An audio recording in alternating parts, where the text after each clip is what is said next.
एक ऐसी किताब है जिसने दुनिया भर में करोड़ों लोगों का पैसे को देखने का नजरिया ही बदल दिया। रॉबर्ट कियोसाकी की रिच डैड पुअर डैड। ये असल में दो पिताओं की कहानी है, एक अमीर और एक गरीब, और कैसे उनकी बिल्कुल अलग सोच ने उनकी जिंदगी को एक अलग ही दिशा दी। तो आज चलिए इसी किताब के कुछ सबसे जरूरी सबक जानते हैं जो शायद पैसे के बारे में हमारे सोचने का तरीका ही बदल दें। जरा सोचिए, रॉबर्ट कियोसाकी के एक नहीं बल्कि दो पिता थे। एक उनके असली पिता जो बहुत पढ़े लिखे थे, एक पीएचडी, लेकिन रॉबर्ट उन्हें पुअर डैड कहते थे। वो हमेशा एक ही सलाह देते थे, बेटा खूब पढ़ो, अच्छे नंबर लाओ ताकि तुम्हें एक बड़ी कंपनी में सुरक्षित नौकरी मिल सके। ये वही बात है जो हम में से ज्यादातर लोगों ने सुनी है ना? और दूसरी तरफ थे उनके दोस्त के पिता, जिन्हें वो रिच डैड कहते थे। वो ज्यादा पढ़े लिखे तो नहीं थे, पर उन्होंने सिखाया, नौकरी ढूंढने की बजाय कंपनी खरीदना सीखो। बस यही सोच का फर्क, यही इस पूरी किताब का आधार है।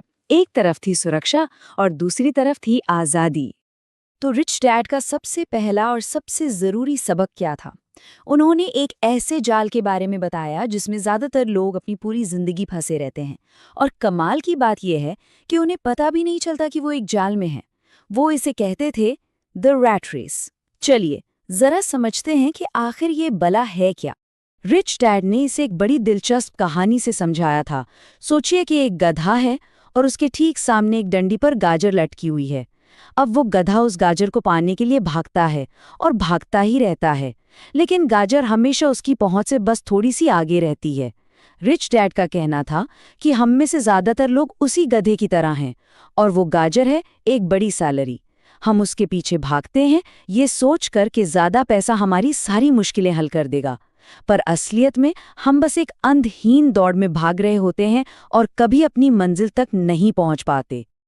तो ये रैट रेस असल में है क्या? ये एक ऐसा चक्र है जिसमें कोई जितना ज्यादा कमाता है, उसके खर्चे भी उतने ही बढ़ जाते हैं, और नतीजा, वो पहले से भी ज्यादा उस जाल में फंस जाता है। और इस पूरे चक्र को सिर्फ दो इंसानी भावनाएं चलाती हैं, डर और लालच। देखिए ये चक्र काम कैसे करता है। सबसे पहले पैसे की कमी का डर हमें और मेहनत करने पर मजबूर करता है। नौकरी चली गई तो क्या होगा, बिल कैसे भरेंगे, ये डर ही तो है जो हमें रोज सुबह जगाता है। फिर जैसे ही सैलरी बढ़ती है, हमारा लालच जाग जाता है।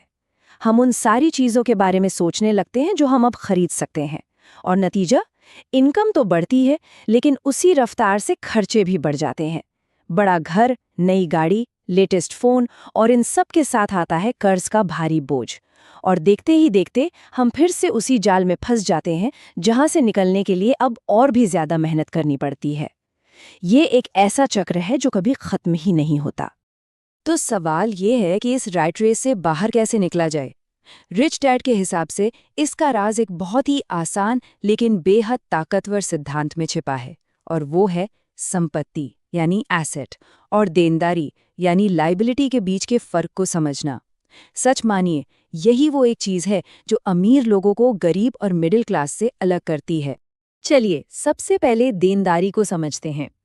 रिच डैड की परिभाषा बहुत सीधी साधी थी। कोई भी चीज जो आपकी जेब से पैसा बाहर निकाले, वो एक देनदारी है। जैसे आपकी कार का लोन, क्रेडिट कार्ड का बिल या आपके घर की ईएमआई। ये सब देनदारियां हैं, क्योंकि ये हर महीने लगातार आपके पैसे को आपसे दूर ले जाती हैं। और इसके ठीक उल्टा है संपत्ति यानी एसेट। रिच डैड की परिभाषा के हिसाब से एसेट वो चीज है जो आपकी जेब में पैसा डालती है। ये आपके लिए काम करती है, आपके लिए इनकम बनाती है, भले ही आप उस वक्त काम कर रहे हो या नहीं। जैसे किराए पर दी गई कोई प्रॉपर्टी, स्टॉक से मिलने वाला डिविडेंड, या कोई ऐसा बिजनेस जो आपके बिना भी चलता रहे। सुनने में बहुत आसान लगता है ना? ये स्लाइड पूरी कहानी को साफ कर देती है। देखिए, गरीब लोग जो कमाते हैं वो सीधा उनके खर्चों में चला जाता है। मिडिल क्लास थोड़ा ज्यादा कमाता है, लेकिन वो उस पैसे से देनदारियां खरीदता है, जैसे कार लोन या होम लोन।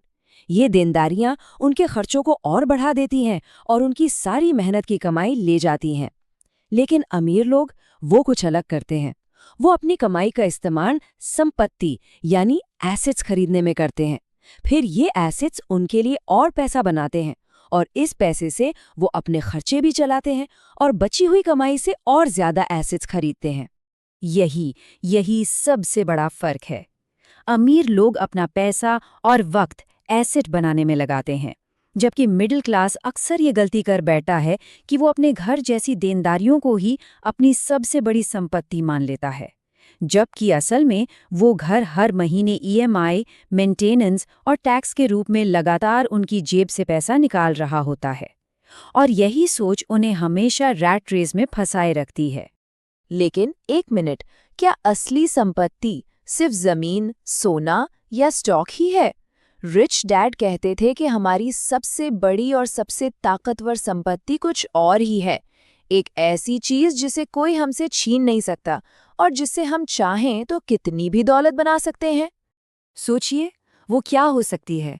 वो चीज हम सब के पास है, लेकिन बहुत कम लोग उसकी असली ताकत को पहचानते हैं और उसे बढ़ाने में वक्त लगाते हैं। जी हाँ, हमारा दिमाग। रिच डैड का मानना था कि पैसा असल दौलत नहीं है, असल दौलत है पैसे का ज्ञान, जिसे वो फाइनेंशियल इंटेलिजेंस कहते थे। यही वो ताकत है जो असल में किसी को अमीर या गरीब बनाती है। सब कुछ इस पर निर्भर करता है कि हम अपने दिमाग का इस्तेमाल कैसे करते हैं। तो अपने दिमाग को ट्रेन करने का मतलब है फाइनेंशियली लिटरेट बनना, यानी अकाउंटिंग, इन्वेस्टिंग, बाजारों के उतार चढ़ाव और कानून की थोड़ी बहुत समझ रखना। लेकिन ये सिर्फ किताबी ज्ञान नहीं है, इसका एक बड़ा हिस्सा हिम्मत दिखाने के बारे में भी है। ज्यादातर लोग पैसे के मामले में कोई रिस्क नहीं लेना चाहते, क्योंकि उन्हें हारने से डर लगता है। लेकिन रिच डैड सिखाते थे कि दौलत बनाने के लिए सोचे समझे जोखिम तो उठाने ही पड़ते हैं। रिच डैड अक्सर एक पुरानी जापानी कहानी सुनाते थे। तलवार यानी हथियारों की ताकत, गहना यानी पैसे की ताकत, और शीशा यानी खुद को जानने की ताकत, जिसे हम आत्मज्ञान कहते हैं। और यही हमारी सबसे बड़ी ताकत है। जब कोई खुद को जानता है तो वो भेड़चाल में नहीं चलता, वो सवाल पूछता है, वो डर या लालच में आकर फैसले नहीं लेता, बल्कि सोच समझ कर अपने कदम उठाता है। अच्छा, तो इस सारी फाइनेंशियल इंटेलिजेंस का इस्तेमाल करना कहाँ है?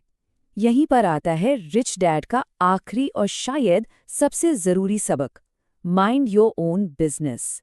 अब इसका मतलब गॉसिप से दूर रहना नहीं है, इसका एक बहुत गहरा फाइनेंशियल मतलब है।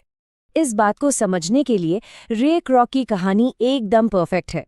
देखिए, पूरी दुनिया सोचती थी कि मैकडॉनल्ड्स के फाउंडर रे क्रॉक हैमबर्गर बेचने के बिजनेस में थे, लेकिन रे क्रॉक खुद जानते थे कि उनका असली बिजनेस हैमबर्गर बेचना नहीं बल्कि रियल एस्टेट था। वो असल में उन जमीनों को खरीदते थे जहां मैकडॉनल्ड्स के रेस्टोरेंट खुलते थे। हैमबर्गर बेचना तो उनका प्रोफेशन था, लेकिन रियल एस्टेट वो उनका असली बिजनेस था, उनकी असली संपत्ति। और बस यही है सबसे जरूरी बात। किसी का प्रोफेशन या पेशा वो है जो वो सुबह 9 से शाम 5 तक करता है, जिससे सैलरी आती है और घर के बिल भरते हैं। लेकिन किसी का बिजनेस वो होता है उसका एसेट कॉलम। रिच डैड ने सिखाया कि अपनी नौकरी करो, कोई दिक्कत नहीं, पर अपनी सैलरी को देनदारियों पर खर्च करने की बजाय उसे असली संपत्ति खरीदने में लगाओ। अपने खुद के बिजनेस को, अपने एसेट कॉलम को बड़ा करो। तो आखिर में पूरी बात बस इसी एक सवाल पर आकर टिक जाती है, क्या कोई अपनी पूरी जिंदगी पैसे के लिए काम करते हुए गुजार रहा है, या फिर उसने एक ऐसा सिस्टम बना लिया है जहां उसका पैसा उसके लिए काम कर रहा है? रिच डैड पुअर डैड का पूरा सार बस इसी एक सोच के बदलाव में छिपा है। और शायद ये सवाल खुद से पूछना ही फाइनेंशियल फ्रीडम की तरफ हमारा पहला कदम हो सकता है।